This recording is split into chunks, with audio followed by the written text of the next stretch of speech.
Good morning, good afternoon, good evening, good night, good day to you.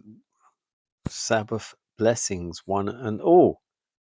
We're doing the nighttime devotion from the devotional Maranatha. The title today, To Weep or to Rejoice.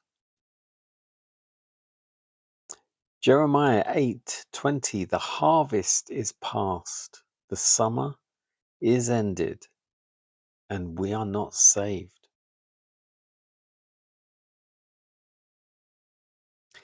I appeal to the members of our churches not to disregard the fulfilling of the signs of the times, which say so plainly that the end is near. How many who have not cared for the salvation of their souls will soon make the bitter lamentation.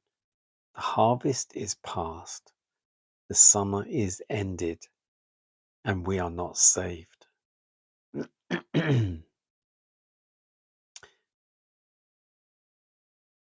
We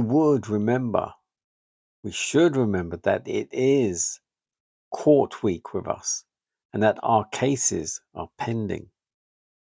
Now is the time to watch and pray, to put away all self-indulgence, all pride, all selfishness.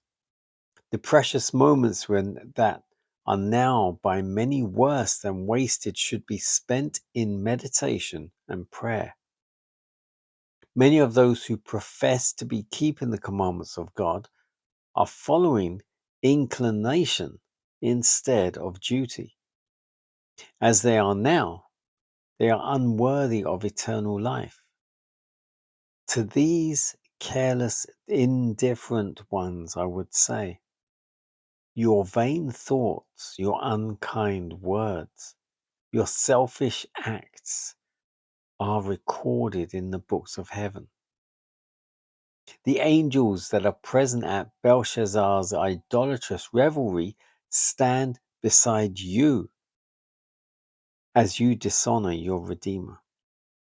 Sadly, they turn away, grieved that you should thus crucify him afresh and put him to open shame.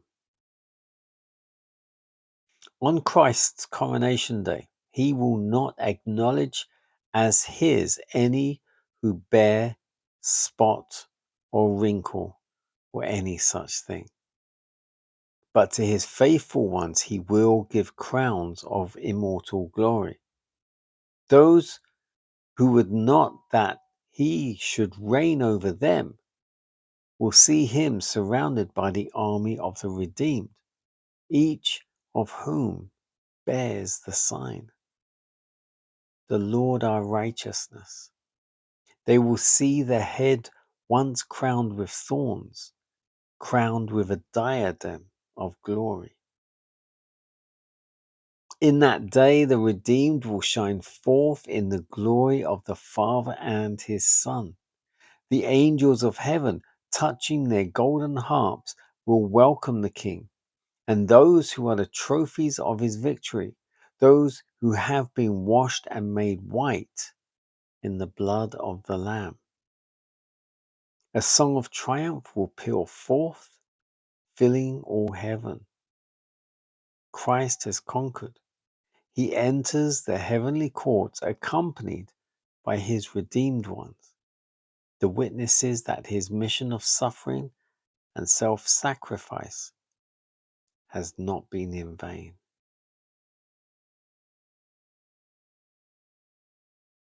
The title again, To Weep or to Rejoice. And it's focusing on, as it starts off, there are signs of the times. There are signs that we should be looking out for, which do point to the return of Jesus. But why would you think about that if you don't believe? Why would you even read the Bible to get these signs if you don't believe? And the problem is, for those that don't believe, don't want to hear or know about it, don't want to know about him. There's a whole stigma attached. And that's because people are so wrapped up with the worldly things in the world, the social media and the TV and every other such thing that distracts our attention.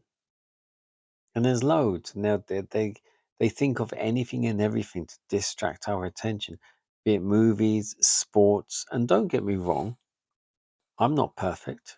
I like watching movies or I like football and various other things, but I consciously make a point of my focus on God, on the Bible, on Jesus, on truth, rather than being wrapped up with the things in this world.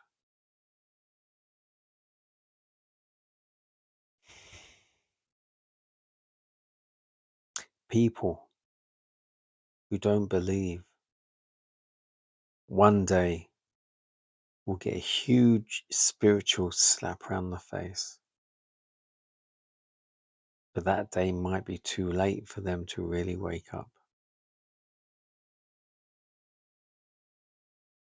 Because when Christ does come, every eye shall see, every ear shall hear, and every tongue shall confess.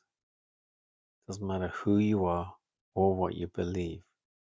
On that day, every single living being will see him come in the sky and will instantly know where they're going. Enjoy Sabbath, pray, praise, and draw closer to him who created us.